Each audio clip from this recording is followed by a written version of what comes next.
Alright, just got this light from Lumini off of Amazon. So, did a sponsorship program through them. They came through for us and got us a light here that I'm planning on putting on the 29 gallon. I also have a tester as well.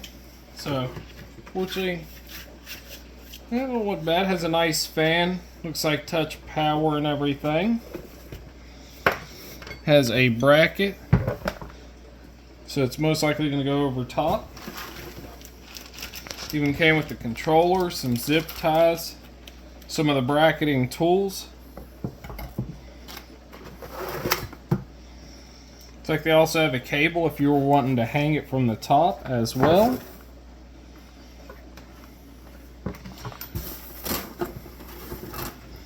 The back part of the bracket.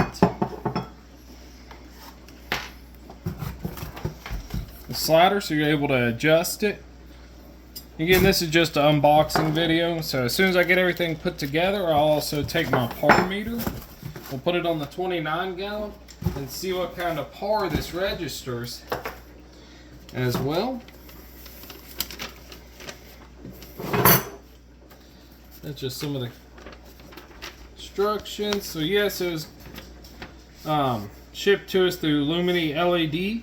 Aquarium Lights was able to talk with them on Amazon, so you can always jump on there and look at their lights and just keep posted for my video, because the next one will be reviewing it and seeing how bright it actually is. It's nice LEDs in there, so once we get that, we'll check it out. Alright, stay tuned, like, subscribe, and comment.